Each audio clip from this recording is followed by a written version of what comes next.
오늘 말씀의 제목은 경계가 있는 것이 문제가 아니라 건강한 경계가 없는 것이 문제다. 경계가 있는 것이 문제가 아니라 건강한 경계가 없는 것이 문제다라는 제목으로 하나님 말씀 나누고자 합니다. 최근에 심리 상담이나 또 대인 관계에서 아주 중요하게 다루어지는 개념 가운데 한 가지가 있습니다.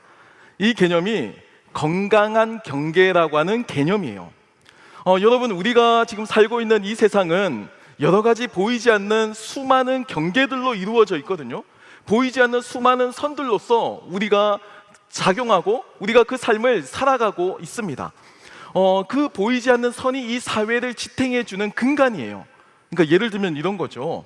우리는 남에게 지켜야 할 선이 있습니다. 그 선을 넘어가면 안 되는 거예요. 또한 우리 역시도 다른 사람에게 마찬가지로 요청할 수가 있습니다. 그 사람이 나에게 이 선 이상은 다가오면 안 된다, 이 선 이상은 넘으면 안 된다라고 하는 어느 정도의 일종의 기준이 있다라는 겁니다. 이 선이라는 것이 때로는 이 경계가 굉장히 아슬아슬하고 애매하지만 그럼에도 이 선을 통해서 우리는 건강한 이 사회에서의 생활을 영위할 수가 있습니다. 가족 치료의 선구자로서 잘 알려진 머레이 보웬이라고 하는 사람이 있는데요. 이 사람이 이제 심리적으로 건강한 사람은 자아 분화 수준이 높다라고 말을 하기도 했습니다. 여러분, 여기서 다루는 이 분화라고 하는 단어를 여러분 기억하셔야만 합니다. 이 분화가 일종의 나에게서 경계를 만드는 과정을 뜻하는 단어거든요. 이 분화를 통해서 나는 내 안에서 수많은 선을 세우고 그 기준을 만들고 그 경계를 세우게 된다라는 겁니다. 분화는 건강한 경계를 가진다라는 의미로 통용되고 있습니다. 이 분화는 나의 감성과 이성을 경계를 지어줍니다. 그리고 이 분화는 아무리 친밀한 그 가족 공동체, 아무리 친밀한 어떤 특정한 사회 공동체 속에 있다고 할지라도 내가 그 안에서 소멸되는 것이 아니고 내가 그 안에 속해 있으면서도 그 안에 그 정체성과 소속감을 여전히 유지하고 있으면서도 나라고 하는 개별적인 인격, 나라고 하는 이 개인적인 주체가 그 안에서 소멸되지 않고 여전히 그 독립성을 유지하고 있는 것을 뜻하는 단어예요. 여러분, 생각해 보시면 우리는 이 감정과 이성이 경계를 가지고 분리되어 있는 생활을 하기가 힘들잖아요. 그렇죠? 우리는 늘 언제나 특정 기분이나 특정 감정의 지배를 받습니다. 어떤 객관적인 사유를 하는 것이 아니라 어떤 것을 생각하더라도 그 안에 내 기분대로, 내 감정대로 생각하는 것이 우리들의 본성이라고 하는 겁니다. 감정과 기분이 분리되고 있지 않죠. 곰곰이 따져보면 어떤 특정한 상황에서 내가 잘못한 게 분명해요. 내가 너무 잘못했어요. 그래서 내가 사과하는 게 맞는 거예요, 객관적으로는. 그런데 내 감정이 그것을 방해하죠. 내 감정이 나의 자존심을 내세우는 겁니다. 사과하지 말라고. 그렇게 우리는 이 감정과 이성이 분리된 상태로 살아갑니다. 감정과 이성에 건강한 경계가 없기 때문에 그렇게 함께 뒤엉켜 있는 삶을 우리가 살고 있는 거예요. 실제로 우리가 생활할 때 이 건강한 경계의 개념은 굉장히 중요합니다. 우리가 직장에서 일을 할 때도 마찬가지죠. 무언가 일을 집중력을 가지고 몰입해서 일을 해내는 것, 청년의 때 내가 목표로 한 어떤 계획들, 어떤 일을 내가 정말 열정적으로 해내는 것, 정말 청년들이 가질 수 있는 아주 중요한 미덕입니다. 너무너무 중요해요. 성취감을 맛볼 수 있고 그 안에 실패가 있어도 다시 도전하기도 하고 그러면서 보상을 기대하는 어떤 이런 선순환의 메커니즘이 우리 청년들의 삶 속에 자리 잡는다면 우리는 아마 인생을 성공했다라고 이야기할 수도 있을 겁니다. 하지만 문제는요, 이것의 역기능이에요. 우리가 과도하게 몰입을 했어요. 너무 과도하게 거기에 집중을 해요. 그래서 너무 그 일에 집중하다 보니까 사생활이 없어지는 겁니다. 너무 그 일에 몰입하다 보니까 내 건강을 돌보지 않는 거예요. 가장 작은 나의 그 존재의 그 토대라고 할 수 있는 가정을 소홀히 하면서까지 일에 집중했을 때 분명한 역기능을 발견하게 됩니다. 그건 병리적인 현상이죠. 건강한 경계가 없는 겁니다. 일과 일상의 경계가 무너져 버린 거예요. 무너진 워라밸은 건강한 삶을 담보해 주지 못합니다. 만약 그렇다고 해서 일을 두려워하거나 아예 일 자체를 하지 않는다고 한다면 우리는 아예 삶이라는 것을 감당해내지 못할 거예요. 우리에게는 이렇게 딜레마가 있습니다. 건강한 경계의 필요성은 알고 있지만 우리는 이 건강한 경계를 어떻게 가질 수 있는지, 어떻게 하면 구체적으로 적용하고 실천하며 살아갈 수 있는지 늘 우리들의 삶에 숙제로 남겨져 있다라는 겁니다. 저는 그렇게 생각합니다. 우리에게 남아있는 선택지는 딱 하나예요. 내가 일을 하느냐 하지 않느냐, 또는 내가 이 공동체에서 사랑이 있느냐 없느냐를 따지는 건 나에게 선택지가 아니에요. 나에게 가지고 있는 선택지는 건강한 경계가 있느냐 없느냐입니다. 내가 건강한 경계를 가지고 나에게 주어진 일상을, 그 일을 몰입해서 집중적으로 선하게 사용하고 있느냐, 아니면 그 일에 내가 파묻혀서 그 일 속에 완전히 지배당하고 있느냐, 이 건강한 경계의 유무가 우리들이 지금 결정해야 할 아주 중요한 옵션이라는 겁니다. 오늘 우리가 읽은 본문 말씀도 마찬가지입니다. 하나님과 우리 간의 이 건강한 관계에 대해서 다루고 있습니다. 그 내용이 하나님과 또 오늘 본문에 나오는 이스라엘 백성 간의 그 만남이라고 이루어지는 그 장면 속에 구체적으로 나타나고 있어요. 출애굽기 19장 12절 말씀을 보면요, 너는 백성을 위하여 주위의 경계를 정하고 이르기를 너희는 삼가 산에 오르거나 그 경계를 침범하지 말지니 산을 침범하는 자는 반드시 죽임을 당할 것이라 라고 정하고 있습니다. 여러분, 오늘 본문 말씀을 보시면 하나님께서 이스라엘 백성과 조우 만남을 하십니다. 그동안에 하나님과의 만남은 어떤 특별한 사람들만 만날 수 있었어요. 선지자들, 하나님의 선택을 받은 소수의 사람들, 하나님의 영에 감동된 일부의 사람들만 하나님의 영광의 근처를 목격할 수 있었습니다. 그런데요, 오늘 본문에서 하나님께서 이스라엘 백성과 만나시는 사건은 아주 자연적인 현상을 통해서, 모든 이스라엘 사람들이 보편적으로 경험할 수 있는 보편적인 현상을 통해서 하나님께서 이스라엘과 만나십니다. 아주 보편적으로 만나시는 장면이 기록되어 있어요. 그런데 그 만남에는 아주 중요한 단계가 있습니다. 그 첫 번째 단계가 경계를 설정하는 겁니다. 하나님의 영역이 있고요, 인간의 영역이 있습니다. 이 경계를 먼저 알려주신 다음에 하나님께서는 이스라엘 백성과 만남을 이어가고 계십니다. 인간이 하나님의 영역을 침범해서는 안 된다라는 사실, 그리고 인간은 하나님이 될 수 없다라는 사실, 여러분, 이 사실을 오늘 출애굽기 본문은 우리에게 가르쳐주고 있습니다. 하나님을 만나기 위해서는요, 오히려 역설적으로 하나님께 무작정 다가가는 것이 아니고 하나님과 나와의 그 사이의 거리감, 사이의 그 경계를 인식하고 지켜야만 한다라고 오늘 본문의 기자는 말하고 있는 겁니다. 오히려 경계를 지켜야지만 우리가 살 수 있어요. 그 경계를 지켜야지만 우리가 하나님을 만날 수가 있습니다. 그래서 이 하나님과의 만남에는요, 건강한 경계가 필수적으로 요청된다고 할 수 있습니다. 제가 좋아하는 종교학자 가운데 루돌프 오토라고 하는 종교학자가 있는데요, 이 루돌프 오토가 이를 이렇게 표현했습니다. 미스테리움 트레덴둠이라고 표현을 했어요. 트레멘둠이라고 표현을 했는데요, 이게 신비한 전율, 두렵고 떨림이라고 하는 단어로서 이게 설명이 되는 단어입니다. 우리가 자연 광경, 아주 거대한, 아주 정말 엄청 거대한 자연 환경 속에서 우리가 할 말을 잃고 경외감을 느끼잖아요. 그런 어떤 경외심이나 어떤 숭고의 감정을 이 종교의 영역에 투영시켜서 마치 하나님을 경험하는 인간의 감정이 이와 같다라고 이렇게 설명을 하고 있는 거예요. 단순히 멋지고 아름다운 것이 아니고요, 여기서 이 포인트는 우리라고 하는 존재를 압도하는, 정말 압도하는 그 전율로서 하나님께서 다가오신다는 겁니다. 하나님과의 우리와 존재가 다르다는 거예요. 하나님과 우리와 완전히 그 본성 자체가 완전하게 다르다는 걸 보여주고 있습니다. 여러분, 구약 성경에는요, 이 하나님을 만났던 수많은 사람들의 경험담이 담겨져 있어요. 제가 몇 명을 소개해 드리면요, 선지자 이사야는 어느 날 성전에 가득한 하나님의 영광을 봅니다. 그 영광을 보면서 선지자 이사야가 했던 첫 번째 반응은요, 화로다 나여 망하게 되었도다 라고 하는 반응이었습니다. 성전에 하나님의 영광이 가득합니다. 하나님의 영광 속에 완전히 지배를 당하고 있어요. 그때 선지자 이사야의 반응은 나는 여기에 낄 수가 없다라는 사실이었습니다. 나는 하나님과 동일한 종류의 존재가 아니다라는 경계였어요.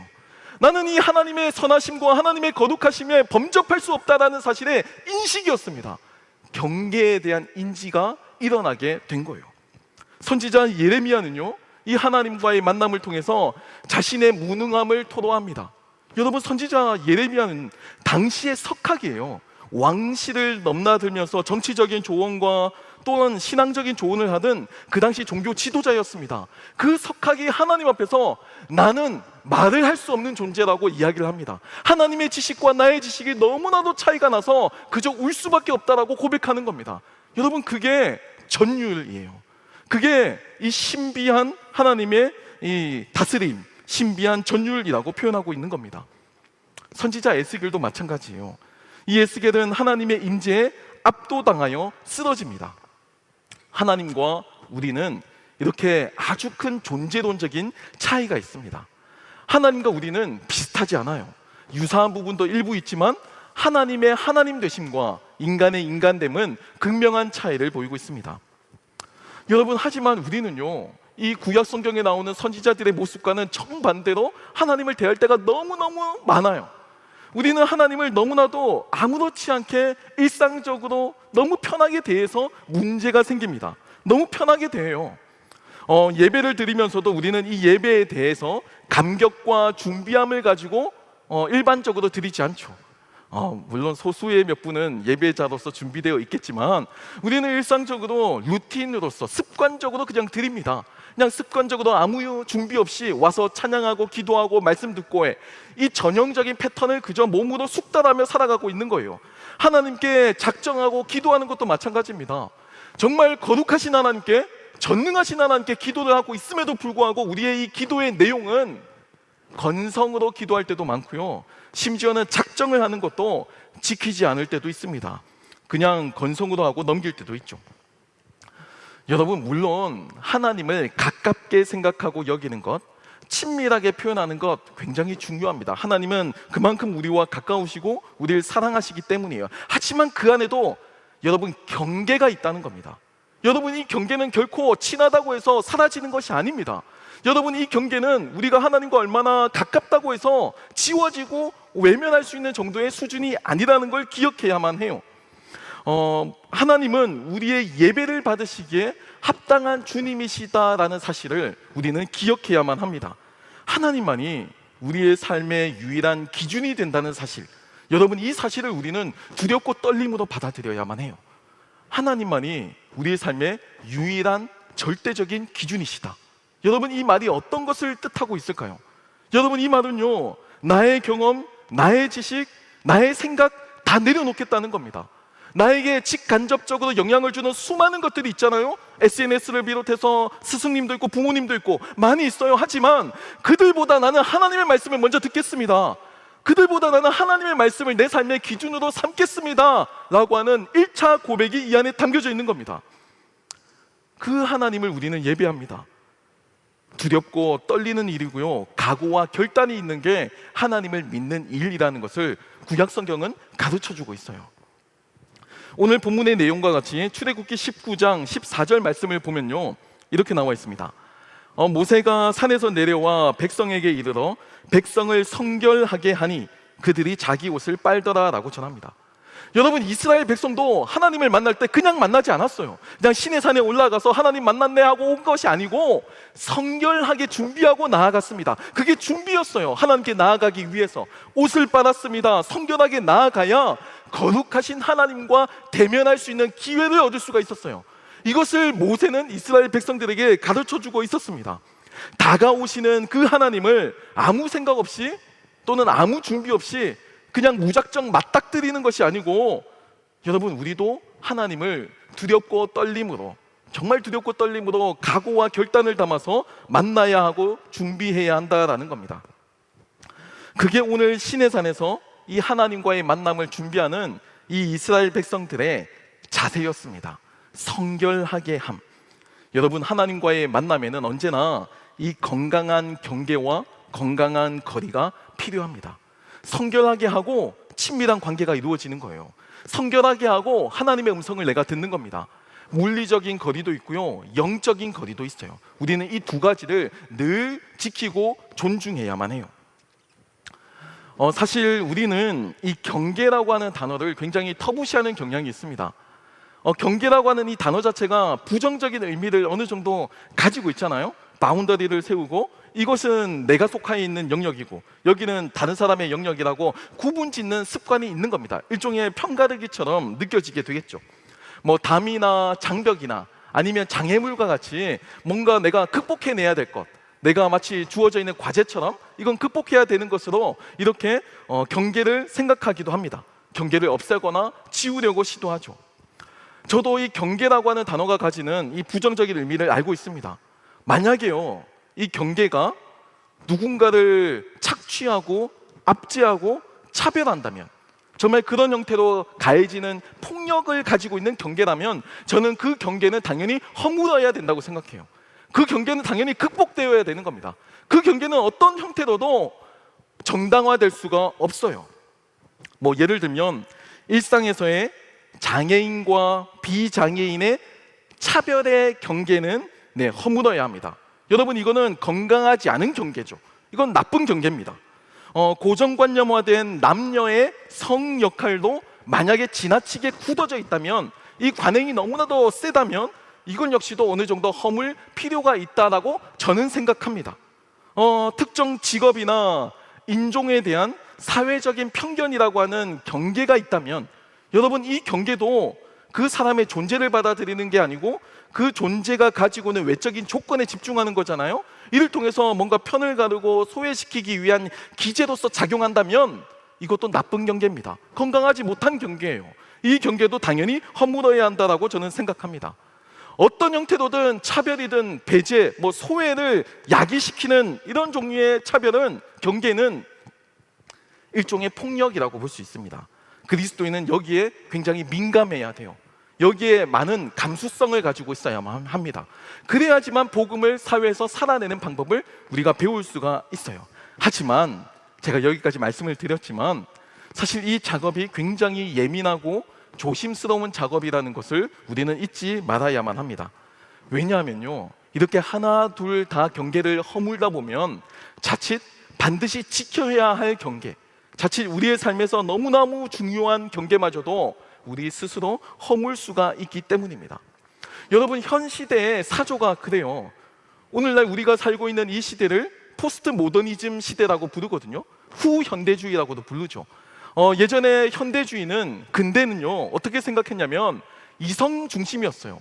어찌 보면 분화가 잘 되어 있는 거죠. 너무나도 이성적으로 생각해서 감정을 개입하지 않았습니다. 그냥 이성적으로 합리적으로 나오는 결론을 받아들였어요. 그게 경험주의고 과학주의죠. 우리가 오늘날 마주하고 있는 이 세상입니다. 진리라고 하는 것, 하나님이 계시다라는 것, 그거 너희들의 믿음의 관념이지. 정말 하나님이 계시다면 자연 법칙 속에서 증명이 되어야 돼. 아니면 논리적인 추론을 통해서 하나님이라고 하는 그 신적인 존재가 증명이 되어야 돼. 이걸 상식처럼 지성사회가 요구하고 있는 거예요. 여러분, 이게 현대주의의 특징이었습니다. 그래서 우리 그리스도인은요, 우리의 신앙의 정당함을 변호해야만 했어요. 어떤 식으로요? 철학적인 추론을 통해서, 아니면 과학적인 가설을 통해서 하나님에 대한 존재를 증명하려고 노력을 했습니다. 하지만 그 노력이 그들에게 시원찮아 보였던 건 사실이에요. 왜냐하면 눈에 보이는 하나님의 존재를 직관적으로 보고 싶어 했거든요, 세상 사람들은. 근데 오늘날 포스트 모더니즘은요, 온화해졌습니다. 어떻게 말하면요, 그냥 이렇게 이야기하는 거예요. 객관은 없어요. 주관만 있을 뿐이에요. 그냥 너의 경험과 너의 신앙이 옳다라고 믿어주고 받아주고 존중해 주라는 겁니다. 대신에 내가 그 선 지켜줄 테니까 너도 내 선을 넘지 말라는 거예요. 나에게 복음 전하지 말라는 거예요. 나에게 신앙을 전수하지 말라는 겁니다. 그냥 너의 신앙은 너의 신앙대로 가지고 살되 나에게 교회 오라고 하지 말라는 겁니다. 그게 포스트 모더니즘의 특징입니다. 종교의 관용적인 것 같아요. 나름대로 나이스한 것 같습니다. 하지만 이 경계는 여러분 굉장히 진리를 방해하는 내용입니다. 리오타르라고 하는 사람이 이렇게 이야기를 했습니다. 이 포스트 모더니즘이 마치 이 거대 이야기에 대한 불신이다라고 표현을 했거든요. 우리가 이야기하는 사람은 이렇게 살아야 돼, 이것이 옳은 거야 라고 이야기하는 것들 있죠. 경계가 있는 겁니다. 이건 악이고 이건 선이고, 이건 옳은 것이고 이건 옳지 않은 것이고, 이건 정당한 것이고 정당하지 않은 것이고, 이 모든 것의 경계를 지우고자 하는 게 오늘날 시대의 특징이라는 거예요. 저는 이 흐름에 대해서 나름대로는 긍정적인 모습이 있다라고 생각합니다. 앙시엥 레짐이라고 하는 이제 프랑스 단어죠. 구체제의 악습이 있었어요. 예전에는요, 습관적으로 행해졌던 악습이 있었어요. 그 악습 속에서 불평등이나 차별이라고 하는 현상을 발견한 겁니다. 그래서 그 현상을 극복하기 위해서 이제 진보적으로 움직임이 일어나기도 했죠. 그런 점에서 저는 이게 의미 있다고 생각해요. 하지만 저는 여전히 그 과정에서도 우리가 허물어야 할 경계가 있고 우리가 반드시 지켜야 할 경계가 있다라고 생각합니다. 그게 저는 건강한 경계의 특징이라고 저는 생각해요. 차별이라고 하는 경계는 나쁜 경계죠. 이것은 허물어야 합니다. 하지만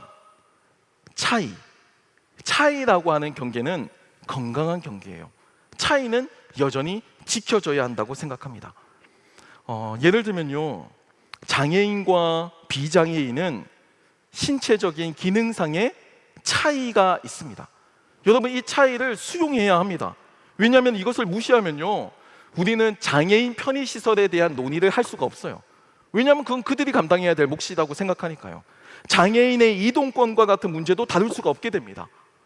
남녀의 생물학적 차이, 그 차이 역시도 저는 존중되어야 한다고 생각해요. 물론 이 땅에서 고정화된 어떤 사회에서의 역할, 성 역할에 대한 어떤 이미지에 대해서는 얼마든지 개방적인 논의를 해야 한다고 생각합니다. 이 세상에서 특정 직업을 특정 성이 독점하고 있다면, 남성이 독점하고 있는 직업이 있다면 저는 충분히 여성들이 거기에 뛰어들 수 있도록 사회적인 변화가 일어나야 된다고 생각하고요, 교회도 거기에 기여해야 한다고 생각해요. 차이를 존중하는 거죠. 다만 그 안에서 사회적인 어떤 불평등이 있다면 그걸 해결하기 위해서 쓰이는 겁니다. 하지만 여전히 생물학적 차이가 존재해야 한다라는 겁니다. 애견남도 있고 테토녀도 있고 다양한 종류의 성별을 가진 사람들이 있지만 그들이 가지고 있는 그걸 존중하되 여전히 생물학적인 DNA가 다르잖아요. 그 차이가 여전히 존재하고 있는 겁니다. 염색체가 가지고 있는 본질적인 차이를 무시하고 넘어갈 수는 없어요. 여기서 깊게 모든 것을 다루지는 못하지만 여러분, 제가 드리고 싶은 말씀은 우리가 지금 다루고 있는 이 세상의 경계라고 하는 것, 선이라고 하는 것이 무조건 다 나쁜 것은 아니라는 겁니다. 오히려 문제를 발견하게끔 해주고요, 그 문제에 대해서 문제 인식을 가지고 바꿀 수 있도록 해줘요. 여성에 대한 사회 참여를 독려하기 위한 기독교계의 움직임을 야기했던 게 그 선에 대한 발견이었죠. 경계에 대한 발견이었어요. 마찬가지입니다. 남성이라고 하는 특정 성을 너무 이미지화해서 남성적이야라고 일방적으로 프레임을 씌워버리고 그냥 남성됨을 요구하는 것도 또 일종의 폭력일 수 있습니다. 남성의 입장에서는요. 다양한 방법으로 논의되고 다양하게 이야기를 통해서 이야기가 계속 전개돼야 되는 게 바로 이 문제라는 거예요. 여러분, 실제로 우리들의 삶에는요, 경계가 없는 것보다 경계가 더 있을 때 안정적인 경우가 많습니다. 가족 치료로 유명한 이 살바도르 미누친이라고 하는 학자가 있는데요, 이 사람은 경계의 중요성에 대해서 아주 잘 설명한 학자입니다. 그에게 있어서 건강한 가족의 개념은요, 명확하면서도 유연한 경계선에 달려 있다라고 주장해요. 경계가 만약 희미해서 이 가족 간의 서로의 삶이 과도하게 얽혀 있는 일종의 그 밀착된 가족은 건강하지 않은 가족이다, 병리적이다라고 판단한 겁니다. 여러분, 이 관계는요, 가족애가 아니에요. 사랑이 아닙니다. 이건 변질되고 왜곡된 겁니다. 이 밀착된 관계 속에서 이 개인은 독립된 인격체로서 성장할 수 없기 때문이에요. 여러분, 제가 실제로 이제 청년들을 신방하다 보면 이렇게 밀착된 가족에게 살아가는 청년들을 만날 때가 많이 있습니다. 심리적으로 의존하거나 아니면 경제적으로 뒤엉켜 있을 때 부정적인 영향을 너무너무 많이 발견해요. 경제적인 경우를 보면 내가 잘못한 게 아니잖아요. 근데 누군가 가족 구성원의 잘못 때문에 그 청년의 삶이, 그 찬란한 청춘이 다 휘말려 들어가 있어요. 그 경제적인 짐과 부담 속에 휘말려 들어가 있다고요. 가족을 사랑하죠. 부모를 존경해야 되죠. 당연히 가족으로서의 역할을 감당해야 되죠. 하지만 경계가 있다는 겁니다. 선을 지켜야 된다는 거예요. 그걸 지키지 않으면 다 죽어요. 이걸 지키지 않으면 모두가 다 휩쓸려 갑니다. 이걸 반드시 기억해야 한다라는 겁니다. 선을 그어 주어야 하고 그래야 서로가 살아요. 당장은 어렵고 불편해도 확고하게 선을 그어 주어야 합니다. 그래서 저는 신방할 때마다 청년들에게 반드시 독립을 하라라고 이야기를 해요.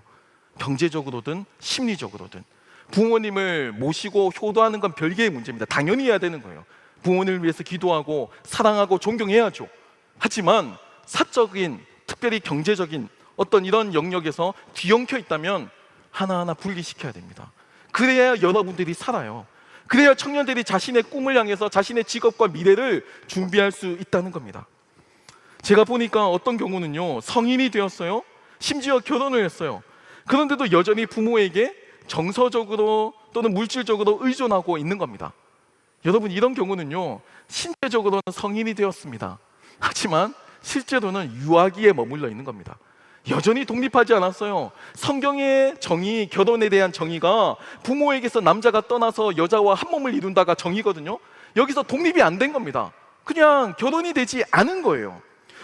여전히 이런 상황에서 부모를 의지하고 있으니 언제까지 엄마를 찾고 언제까지 아빠 찬스 쓰면서 살겠냐고요.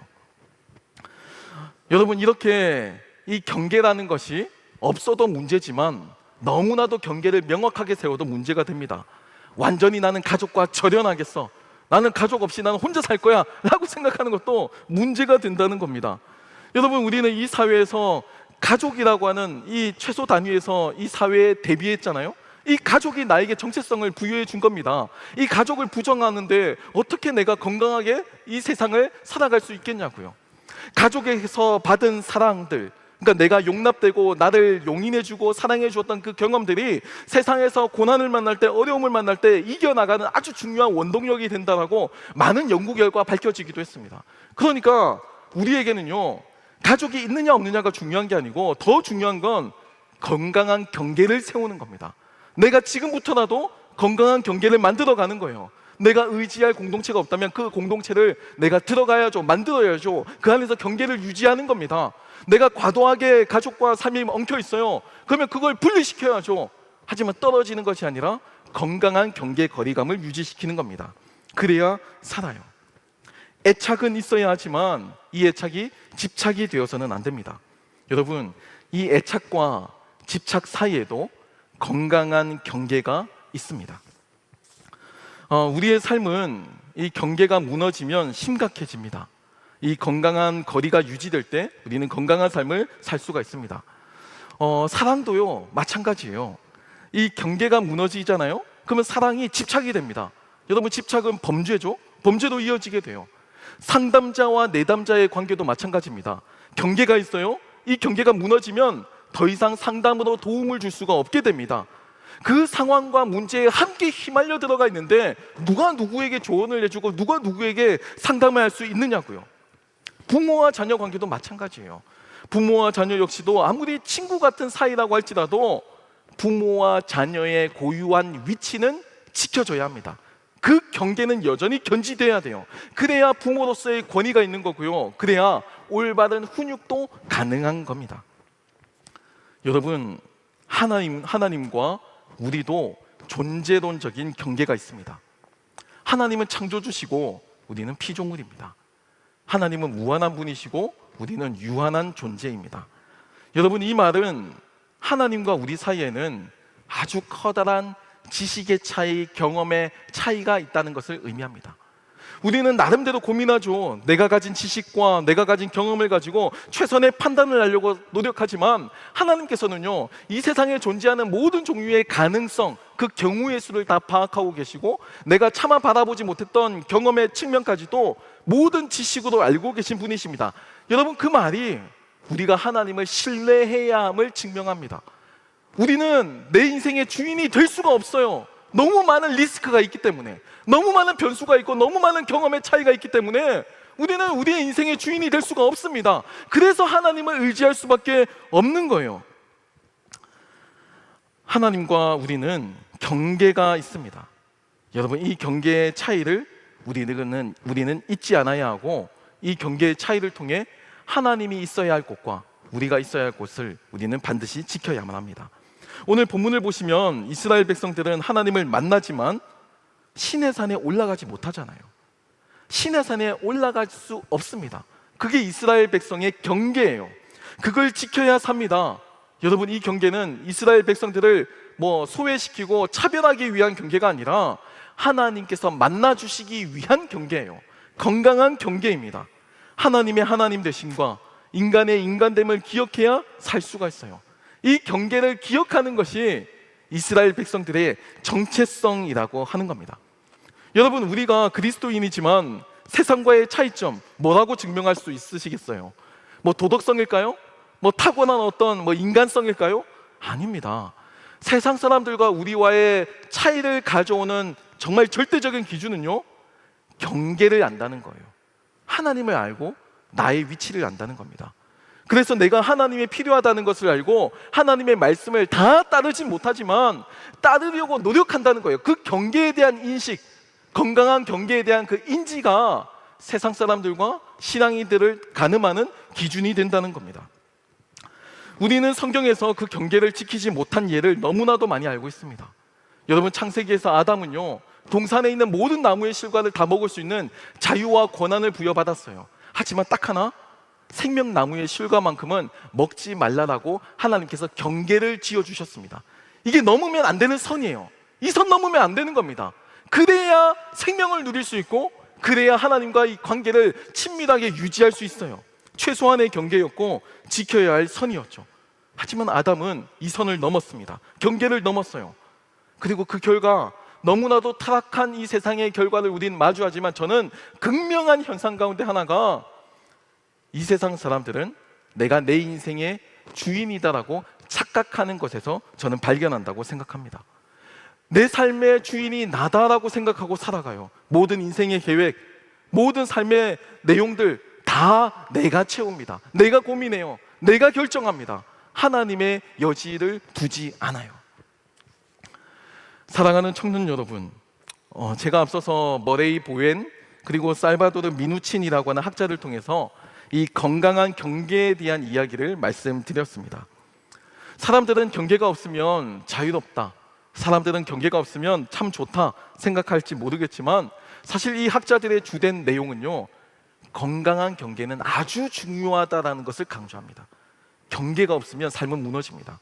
그렇다고 경계가 너무 강하면 올바르게 성장할 수 없습니다. 건강한 경계는 필수적이라는 겁니다. 경계가 없으면 혼돈입니다. 무작정 훼손된 경계는 무질서지 화목이 아니에요. 시내산에서 하나님은 이스라엘 백성과 만남을 통해 하나님이 계셔야 할 곳과 인간이 있어야 할 곳을 극명하게 보여주고 계십니다. 우린 그 안에서 신앙으로 살아가고 있는 겁니다. 하지만 현실적으로 건강한 경계를 가진다는 것 참 어렵습니다. 우리는 늘 구속하거나 구속을 당하거나, 아니면 애착을 넘어서 집착으로 가고, 또 즐기는 것을 넘어서 늘 중독적 현상을 보이잖아요. 우리는 경계가 없어요. 우리는 늘 경계를 넘어갑니다. 그런 우리에게 하나님은, 하나님에 대한 만남은 반드시 경계가 있어야 한다는 것을 우리에게 강조하고 계십니다. 오늘 이 시간 하나님 앞에서 우리가 어떤 경계를 세우고 살아가고 있는지 점검했으면 좋겠습니다. 혹시라도 하나님께서 내 삶에 너무 깊이 개입하시는 것 같아서 나의 이 경계선을 높이 세우고, 하나님 내 인생에 간섭하지 마세요, 하나님 내 인생에 개입하지 마세요, 이런 사람들이 있다면 오늘 이스라엘 백성들과 같이 시내산에서 임재하시는 하나님의 개입을 수용할 수 있는 용기가 필요한 겁니다. 아니면 이 하나님에 대해서 너무나도 가볍게 생각하고, 그래서 하나님의 말씀에 순종하는 것이 아니라 내가 내 인생의 주인이 되어서 하나님을 지워버리고 그렇게 살아간다면, 우리는 다시 우리의 삶에 이 하나님의 말씀의 권위를 세워야만 합니다. 사랑하는 여러분, 우리는 하나님의 말씀에 순종해야 합니다. 하나님의 말씀을 판단하는 위치는 우리에게 부여되지 않았어요. 말도 안 되는 내용이나 아니면 성경적인 상식에 부합하지 않는 내용이 있을 때는 당연히 거부해야죠. 그런 경우는 당연히 반대해야 되는 게 맞는 겁니다. 하지만 그걸 분별하는 아주 중요한 감각이 있어야 돼요. 그러기 위해서 목회자가 있는 겁니다. 오늘 본문에서도요, 하나님과 이스라엘 이 경계 사이에는 모세가 있잖아요. 제가 이 목회자를 신격화하는 것이 아니라 기능적으로 이야기하는 겁니다.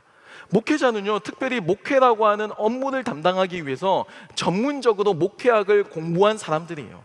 그리고 목회자는요, 전문적으로 성경을 가르치기 위해서 특별한 전문적인 교육을 받은 사람들입니다.